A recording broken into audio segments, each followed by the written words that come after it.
जय श्री हरि। ओम नमः शिवाय। प्रिय भक्तों, आज बृहस्पतिवार के दिन आप श्रवण करेंगे बृहस्पति देव की बड़ी ही दुर्लभ कथा। इस कथा को श्रवण करने से भक्तों की सभी मनोकामनाएं भगवान बृहस्पति देव की कृपा से पूर्ण हो जाती है। तो आइए बड़े ही श्रद्धा और प्रसन्न चित्त मन से इस कथा को श्रवण करते हैं। भारतवर्ष में एक प्रतापी और दानी राजा राज्य करता था। वह नित्य गरीबों और ब्राह्मणों की सहायता करता था। यह बात उसकी रानी को अच्छी नहीं लगती थी। वह न ही गरीबों को दान देती और न ही भगवान का पूजन करती थी और राजा को भी दान देने से मना किया करती थी। एक दिन राजा शिकार खेलने वन को गए हुए थे तो रानी महल में अकेली थी। उसी समय बृहस्पति देव साधु वेश में राजा के महल में भिक्षा लेने के लिए गए और भिक्षा मांगी तो रानी ने भिक्षा देने से इनकार कर दिया और कहा, हे साधु महाराज, मैं तो दान पुण्य से तंग आ गई हूँ। मेरा पति सारा धन लुटाते रहते हैं। मेरी इच्छा है कि हमारा धन नष्ट हो जाए, फिर ना रहेगा बांस और ना बजेगी बांसुरी। साधु ने कहा, देवी तुम तो बड़ी ही विचित्र हो। धन संतान तो सभी चाहते हैं, पुत्र और लक्ष्मी तो पापी के घर भी होने चाहिए। यदि तुम्हारे पास अधिक धन है तो भूखों को भोजन दो, प्यासों के लिए प्याऊ बनवाओ, मुसाफिरों के लिए धर्मशालाएं खुलवाओ। जो निर्धन अपनी कुंवारी कन्याओं का विवाह नहीं कर सकते उनका विवाह करा दो। ऐसे और कई काम हैं जिनके करने से तुम्हारा यश लोक और परलोक में फैलेगा। परंतु रानी पर उपदेश का कोई प्रभाव नहीं पड़ा। वह बोली, महाराज आप मुझे कुछ न समझाए। मैं ऐसा धन नहीं चाहती जो हर जगह बांटती फिरूं। साधु ने उत्तर दिया, यदि तुम्हारी ऐसी इच्छा है तो तथास्तु। तुम ऐसा करना कि बृहस्पतिवार को घर लीपकर पीली मिट्टी से अपना सिर धोकर स्नान करना, भट्ठी चढ़ाकर कपड़े धोना। ऐसा करने से आपका सारा धन नष्ट हो जाएगा। इतना कहकर वह साधु महाराज वहां से अंतर्ध्यान हो गए और साधु के अनुसार कही बातों को पूरा करते हुए रानी को केवल 3 बृहस्पतिवार ही बीते थे कि उनकी समस्त संपत्ति नष्ट हो गई। भोजन के लिए राजा का परिवार तरसने लगा। तब एक दिन राजा ने रानी से कहा, हे रानी तुम यहीं रहो, मैं दूसरे देश को जाता हूँ, क्योंकि यहाँ पर सभी लोग मुझे जानते हैं, इसलिए मैं छोटा कोई कार्य नहीं कर सकता। ऐसा कहकर राजा परदेश चला गया। वहाँ वह जंगल से लकड़ी काट कर लाता और शहर में बेचता था। इस तरह वह अपना जीवन व्यतीत करने लगा। इधर राजा के परदेश जाते ही रानी और दासी दुखी रहने लगी। एक बार जब रानी और दासी को 7 दिन तक बिना भोजन के रहना पड़ा तो रानी ने अपनी दासी से कहा, हे दासी, पास ही के नगर में मेरी बहन रहती है, वह बड़ी धनवान है। तू उसके पास जा और कुछ लेकर आ ताकि थोड़ा बहुत गुजर बसर हो सके। रानी की दासी बहन के घर गई। उस दिन गुरुवार था और रानी की बहन उस समय बृहस्पतिवार की व्रत कथा सुन रही थी। दासी ने रानी की बहन को अपनी रानी का संदेश दिया, लेकिन रानी की बड़ी बहन ने कोई उत्तर नहीं दिया। जब दासी को रानी की बहन से कोई उत्तर नहीं मिला तो वह बहुत दुखी हुई और उसे क्रोध भी आया। दासी ने वापस आकर रानी को सारी बात बता दी। सुनकर रानी ने अपने भाग्य को कोसा। उधर रानी की बहन ने सोचा कि मेरी बहन की दासी आई थी, परंतु मैं उससे कुछ नहीं बोली, इससे वह बहुत दुखी हुई होगी। कथा सुनकर और पूजन समाप्त करके वह अपनी बहन के घर आई और कहने लगी, हे बहन, मैं बृहस्पतिवार का व्रत कर रही थी। तुम्हारी दासी मेरे घर आई थी, परंतु जब तक कथा होती है तब तक ना उठते हैं और ना ही बोलते हैं, इसलिए मैं नहीं बोली। कहो दासी क्यों गई थी? रानी बोली, बहन तुमसे क्या छिपाऊं, हमारे घर में खाने तक को अनाज नहीं था। ऐसा कहते कहते रानी की आंखें भर आई। उसने दासी समेत पिछले 7 दिनों में भूखे रहने तक की बात अपनी बहन को विस्तार पूर्वक सुना दी। रानी की बहन बोली, देखो बहन, भगवान बृहस्पति देव सभी की मनोकामनाओं को पूर्ण करते हैं। देखो शायद तुम्हारे घर में भी अनाज रखा हो। पहले तो रानी को विश्वास नहीं हुआ, पर बहन के आग्रह करने पर उसने अपनी दासी को अंदर भेजा तो उसे सचमुच अनाज से भरा एक घड़ा मिल गया। यह देखकर दासी को बड़ी हैरानी हुई। दासी रानी से कहने लगी, हे रानी, जब हमको भोजन नहीं मिलता तो हम व्रत ही तो करते हैं, इसलिए क्यों न इससे व्रत और कथा की विधि पूछ ली जाए ताकि ताकि हम भी व्रत कर सके। तब रानी ने अपनी बहन से बृहस्पतिवार व्रत के बारे में पूछा। उसकी बहन ने बताया, बृहस्पतिवार के व्रत में चने की दाल और मुनक्का से विष्णु भगवान का केले की जड़ में पूजन करें तथा दीपक जलाएं, व्रत कथा सुने और पीला भोजन ही करें। इससे बृहस्पति देव प्रसन्न होते हैं। और व्रत और पूजन विधि बतलाकर रानी की बहन अपने घर को लौट गई। 7 दिन के बाद जब गुरुवार आया तो रानी और दासी ने व्रत रखा। गुड़साल में जाकर चना और गुड़ लेकर आई। फिर उससे केले की जड़ तथा विष्णु भगवान का पूजन किया।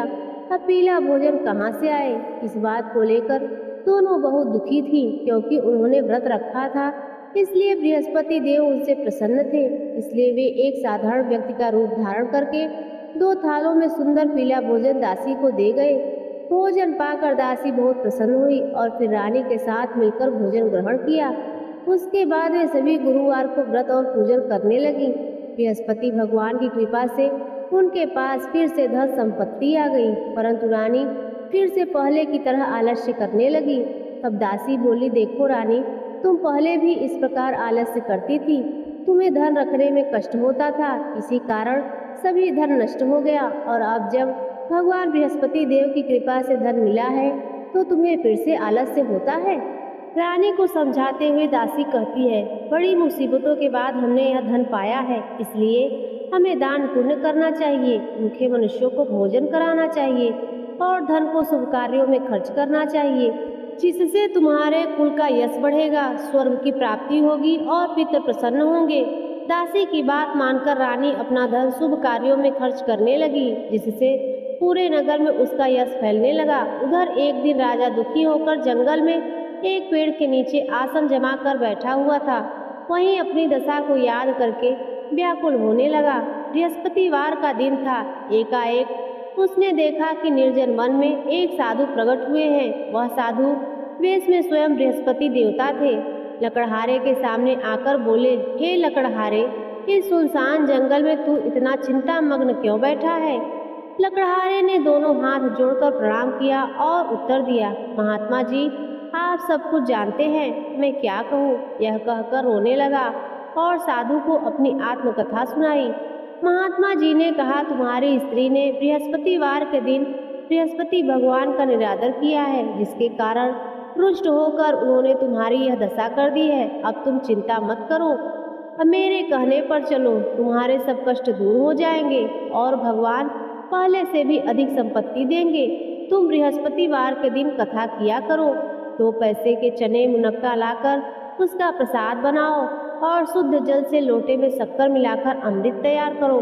कथा के पश्चात अपने सारे परिवार और सुनने वाले प्रेमियों में अमृत व प्रसाद को बांटकर खुद भी ग्रहण करो। ऐसा करने से भगवान तुम्हारी सब मनोकामनाएं पूरी करेंगे। साधु के ऐसे वचन सुनकर लकड़हारा बोला, हे प्रभु, मुझे लकड़ी बेचकर इतना पैसा नहीं मिलता जिससे भोजन के उपरांत कुछ बचा सकूं। मैंने रात्रि में अपनी स्त्री को व्याकुल देखा। मेरे पास कुछ भी नहीं जिससे मैं उसकी खबर मंगा सकूं, और फिर मैं बृहस्पति देव की क्या कथा सुनूं? मुझको तो कुछ भी मालूम नहीं। साधु ने कहा, हे लकड़हारे, तुम किसी बात की चिंता मत करो। बृहस्पतिवार के दिन तुम रोजाना की तरह लकड़ियाँ लेकर शहर को जाओ। तुमको रोज से दुगना धन प्राप्त होगा, जिससे तुम भली भांति भोजन कर लोगे और बृहस्पति देव की पूजा का सामान भी आ जाएगा। बृहस्पति देव की कथा इस प्रकार है, सुनो। प्राचीन काल में एक ब्राह्मण रहता था। वह बहुत निर्धन था। उसकी कोई संतान नहीं थी। उसकी स्त्री बहुत मैली रहती थी। वह स्नान नहीं करती थी, किसी देवता का पूजन भी नहीं करती थी। इससे ब्राह्मण देवता बड़े दुखी थे बेचारे। बहुत कुछ कहते, किंतु उसका कुछ परिणाम नहीं निकला। भगवान की कृपा से ब्राह्मण की स्त्री के यहाँ कन्या रूपी रत्न पैदा हुई। कन्या बड़ी होने पर प्रातः स्नान करके विष्णु भगवान का जाप और बृहस्पतिवार का व्रत करने लगी। अपने पूजन पाठ को समाप्त करके विद्यालय जाती तो अपने मुट्ठी में जौ भर के ले जाती और पाठशाला के मार्ग में डालती जाती। तब ये जौ स्वर्ण के हो जाते तो लौटते समय उनको बीनकर घर ले आती। एक दिन वह बालिका सूप में उस सोने के जौ को फटक कर साफ कर रही थी कि उसकी माता ने देख लिया और कहा, हे बेटी, सोने के जौ के लिए सोने का सूप भी होना चाहिए। दूसरे दिन बृहस्पतिवार था। इस कन्या ने व्रत रखा और बृहस्पति देव से प्रार्थना करके कहा, मैंने आपकी पूजा सच्चे मन से की है तो मेरे लिए सोने का सूप दे दो। बृहस्पति देव ने उसकी प्रार्थना स्वीकार कर ली। रोजाना की तरह वह कन्या जौ फैलाती हुई जाने लगी। जब लौटकर जौ बीन रही थी तो बृहस्पति देव की कृपा से सोने का सूप मिला। उसे वह घर ले आई और उसमें जौ साफ करने लगी, परंतु उसकी माँ का वही ढंग रहा। एक दिन की बात है, वह कन्या सोने के सूप में जौ साफ कर रही थी। उस समय उस शहर का राजपुत्र होकर वहां से निकला। इस कन्या के रूप और कार्य को देखकर मोहित हो गया और घर आकर भोजन और जल त्याग कर उदास होकर लेट गया। राजा को इस बात का पता लगा तो अपने प्रधानमंत्री के साथ उसके पास गए और बोले, हे बेटा, तुम्हें किस बात का कष्ट है? किसी ने तुम्हारा अपमान किया है अथवा कोई कारण हो सो कहो, मैं वही कार्य करूँगा जिससे तुम्हें प्रसन्नता हो। अपने पिता की राजकुमार ने बातें सुनी। वह बोला, मुझे आपकी कृपा से किसी बात का दुख नहीं है। किसी ने मेरा अपमान नहीं किया है, परंतु मैं उस लड़की से विवाह करना चाहता हूँ जो सोने के सूप में जौ साफ कर रही थी। यह सुनकर राजा आश्चर्य में पड़ गया और बोला, हे बेटा, इस तरह की कन्या का पता तुम ही लगाओ, मैं उसके साथ तेरा विवाह अवश्य करवा दूंगा। राजकुमार ने उस लड़की के घर का पता बताया। तब मंत्री उस लड़की के घर गए और ब्राह्मण देवता को सभी हाल बताया। ब्राह्मण देवता राजकुमार के साथ अपनी कन्या का विवाह करने के लिए तैयार हो गए तथा विधि विधान के अनुसार ब्राह्मण की कन्या का विवाह राजकुमार के साथ हो गया। कन्या के घर से जाते ही पहले की भांति उस ब्राह्मण देवता के घर में गरीबी का निवास हो गया। अब भोजन के लिए भी अन्न बड़ी मुश्किल से मिलता था। एक दिन दुखी होकर ब्राह्मण देवता अपनी पुत्री के पास गए। बेटी ने पिता की दुखी अवस्था को देखा और अपनी माँ का हाल पूछा। तब ब्राह्मण ने भी सभी हाल कहा। कन्या ने बहुत सा धन देकर अपने पिता को विदा कर दिया। इस तरह ब्राह्मण का कुछ समय सुखपूर्वक व्यतीत हुआ। कुछ दिन के बाद फिर वही हाल हो गया। ब्राह्मण फिर अपनी कन्या के यहाँ गया और सारा हाल कहा तो लड़की बोली, हे पिताजी, आप माता जी को यहाँ ले आओ, मैं उन्हें सब विधि बता दूंगी जिससे उनकी गरीबी दूर हो जाए। वह ब्राह्मण देवता अपनी स्त्री को साथ लेकर पहुँचे तो अपनी माँ को समझाने लगी, हे माँ, तुम प्रातः काल प्रथम स्नान आदि करके विष्णु भगवान का पूजन करो तो सब दरिद्रता दूर हो जाएगी। परंतु उसकी माँ ने एक भी बात नहीं मानी और प्रातः काल उठकर अपनी पुत्री के बच्चों का जूठन खा लिया। इससे उसकी पुत्री को भी बहुत क्रोध आया। उसने एक रात को एक कोठरी से सारा सामान निकाल दिया और अपनी माँ को उसमें बंद कर दिया।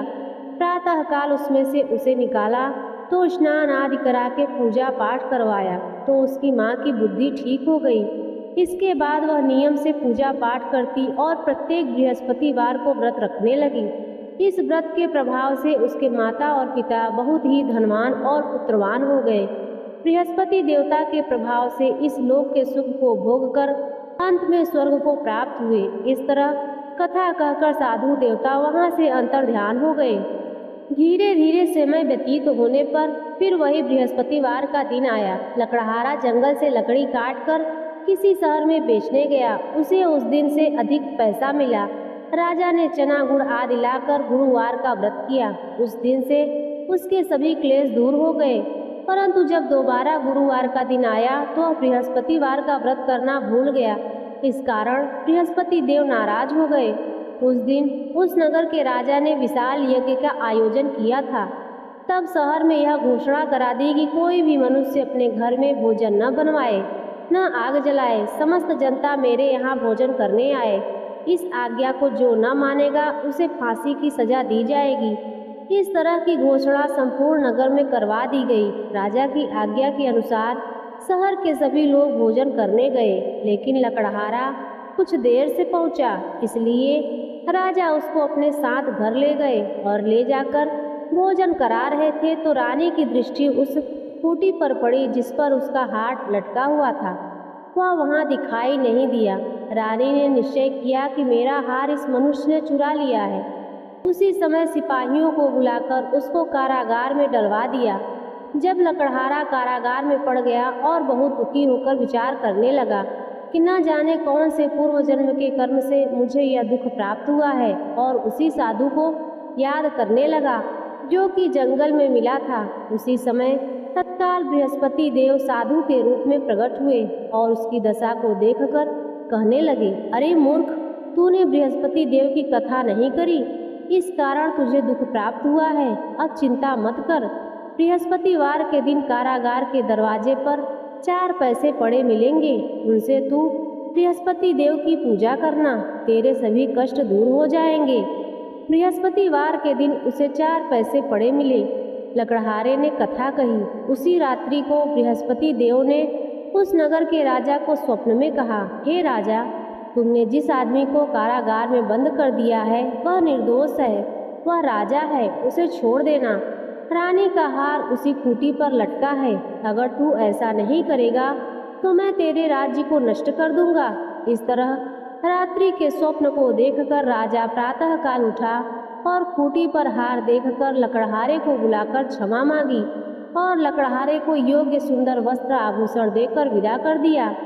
बृहस्पति देव की आज्ञा के अनुसार लकड़हारा अपने नगर को चल दिया। राजा जब अपने नगर के निकट पहुंचा तो उसे बड़ा ही आश्चर्य हुआ। नगर में पहले से अधिक बाग, तालाब, कुएं तथा बहुत सी धर्मशाला, मंदिर आदि बन गई थी। राजा ने पूछा कि यह किसका बाग और धर्मशाला है। तब नगर के सब लोग कहने लगे, यह सब रानी और बांदी के हैं। तो राजा को आश्चर्य हुआ और क्रोध भी आया। जब रानी ने यह खबर सुनी कि राजा आ रहे हैं तो उन्होंने दासी से कहा, हे दासी, देख राजा हमको कितनी बुरी हालत में छोड़ गए थे, हमारी ऐसी हालत देखकर वह लौट न जाएं, इसलिए तू दरवाजे पर खड़ी हो जा। आज्ञा के अनुसार दासी दरवाजे पर खड़ी हो गई। राजा आए तो उन्हें अपने साथ लेकर आई। तब राजा ने क्रोध करके अपनी रानी से पूछा, यह धन तुम्हें कैसे प्राप्त हुआ है? तब उसने कहा, हमें यह धन बृहस्पति देव के व्रत के प्रभाव से प्राप्त हुआ है। राजा ने निश्चय किया कि 7 रोज बाद तो सभी बृहस्पति देव का पूजन करते हैं, परंतु मैं प्रतिदिन दिन में 3 बार कहानी कहूँगा और रोज व्रत किया करूँगा। अब हर समय राजा के दुपट्टे में चने की दाल बधी रहती और दिन में 3 बार कहानी कहते। एक रोज राजा ने विचार किया कि चलो अपनी बहन के यहाँ हो आवे। इस तरह निश्चय करके राजा घोड़े पर सवार होकर अपनी बहन के यहाँ को चलने लगा। मार्ग में उसने देखा कि कुछ आदमी एक मुर्दे को लिए जा रहे हैं। उन्हें रोककर राजा कहने लगा, अरे भाइयों, मेरी बृहस्पति देव की कथा सुन लो। वे बोले, लो हमारा तो आदमी मर गया है, इसको अपनी कथा की पड़ी है। परंतु कुछ आदमी बोले, अच्छा कहो, हम तुम्हारी कथा भी सुन लेंगे। राजा ने दाल निकाली और जब कथा आधी हुई तो मुर्दा हिलने लग गया और जब कथा समाप्त हो गई तो राम राम करके मनुष्य उठकर खड़ा हो गया। आगे मार्ग में उसे किसान में खेत हल चलाता मिला तो राजा ने उसे बोला, अरे भैया, तुम मेरी बृहस्पतिवार की कथा सुन लो। किसान बोला, जब तक मैं तेरी कथा सुनूंगा तब तक 4 हर्रैया जोत लूंगा, जा अपनी कथा किसी और को सुनाना। इस तरह राजा आगे चलने लगा। राजा के हटते ही बैल पछाड़ खाकर गिर गए और किसान के पेट में बड़ी जोर का दर्द होने लगा। उस समय उसकी माँ रोटी लेकर आई और उसने यह सब देखा तो अपने पुत्र से सब हाल पूछा और बेटे ने सभी हाल कह दिया। तो बुढ़िया दौड़ी दौड़ी उस घुड़सवार के पास गई और उससे बोली, मैं तेरी कथा सुनूंगी, तू अपनी कथा मेरे खेत पर चलकर ही कहना। राजा ने बुढ़िया के खेत पर जाकर कथा कही, जिसके सुनते ही वह बैल उठकर खड़े हुए तथा किसान के पेट का दर्द भी बंद हो गया। राजा अपनी बहन के घर पहुंचा। बहन ने भाई की खूब मेहमान नवाजी की। दूसरे रोज प्रातः काल राजा जगा तो वह देखने लगा कि सब लोग भोजन कर रहे हैं। राजा ने अपनी बहन से कहा, ऐसा कोई मनुष्य है जिसने भोजन नहीं किया हो, मेरी बृहस्पतिवार की कथा सुन ले। बहन बोली, हे भैया, यह देश ऐसा ही है कि पहले यहाँ लोग भोजन करते हैं, बाद में अन्य काम करते हैं। अगर कोई पड़ोस में हो तो देख आऊं। वह ऐसा कहकर देखने चली गई, परंतु उसे कोई ऐसा व्यक्ति नहीं मिला जिसने भोजन न किया हो। अतः वह एक कुम्हार के घर गई जिसका लड़का बीमार था। उसे मालूम हुआ कि उसके यहाँ 3 रोज से किसी ने भोजन नहीं किया है।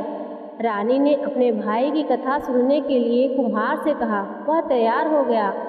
राजा ने जाकर बृहस्पतिवार की कथा कही, जिसको सुनकर उसका लड़का ठीक हो गया। अब तो राजा की प्रशंसा होने लगी। एक रोज राजा ने अपनी बहन से कहा, हे बहन, हम अपने घर को जाएंगे, तुम भी तैयार हो जाओ। राजा की बहन ने अपनी सास से कहा तो सास ने कहा, हाँ चली जा, परंतु अपने लड़कों को मत ले जाना, क्योंकि तेरे भाई की कोई औलाद नहीं है। बहन ने अपने भैया से कहा, हे भैया, मैं तो चलूंगी पर कोई बालक नहीं चलेगा। तो राजा बोला, जब कोई बालक नहीं चलेगा तब तुम ही क्या करोगी जाकर। बड़े दुखी मन से राजा अपने नगर को लौट आया। राजा ने अपनी रानी से कहा, हम निर्वंशी हैं, हमारा मुंह देखने का धर्म नहीं है और कुछ भोजन आदि नहीं किया। रानी बोली, हे प्रभु, बृहस्पति देव ने हमें सब कुछ दिया है, वह हमें औलाद भी अवश्य देंगे। उसी रात को बृहस्पति देव ने राजा से स्वप्न में कहा, हे राजा, उठो, सभी सोच त्याग दो, तेरी रानी गर्भ से है। राजा को यह बात सुनकर बड़ी खुशी हुई। 9वें महीने में उसके गर्भ से एक सुंदर पुत्र पैदा हुआ। तब राजा बोला, हे रानी, स्त्री बिना भोजन के रह सकती है, पर बिना कहे नहीं रह सकती। जब मेरी बहन आएगी तुम उससे कुछ मत कहना। रानी ने सुनकर हाँ कर दिया। जब राजा की बहन ने यह शुभ समाचार सुना, वह बहुत खुश हुई और बधाई लेकर अपने भाई के यहाँ आई। तभी रानी ने कहा, घोड़ा चढ़कर तो नहीं आई, गधा चढ़कर आई है। राजा की बहन बोली, भाभी, मैं इस प्रकार न कहती तो तुम्हें औलाद कैसे मिलती। बृहस्पति देव ऐसे ही हैं, जैसे जिसकी मन में कामनाएं हैं सभी को पूर्ण करते हैं। जो सद्भावना पूर्वक बृहस्पतिवार का व्रत करता है एवं कथा पढ़ता है अथवा सुनता है, दूसरों को सुनाता है, बृहस्पति देव उसकी सभी मनोकामनाएं पूर्ण करते हैं। बृहस्पति देव उनकी सदैव रक्षा करते हैं। जो संसार में सद्भावना और सच्चे हृदय से बृहस्पति देव का पूजन करते हैं, उसकी सभी मनोकामनाएं उसी प्रकार पूर्ण होती है। जैसे राजा और रानी ने बृहस्पति देव की कथा का गुणगान किया, उनकी सभी इच्छाएं बृहस्पति देव ने पूर्ण की। मनुष्य को हृदय से उनका मनन करते हुए जयकारा करना चाहिए। तो प्रेम से बोलिए, बृहस्पति देव की जय, विष्णु भगवान की जय, समस्त देवी देवता की जय। प्रिय भक्तों, अब आइए सुनते हैं बृहस्पति देव की आरती। ओम जय बृहस्पति देवा, स्वामी जय बृहस्पति देवा, छिन छिन भोग लगाओ, कदली फल मेवा।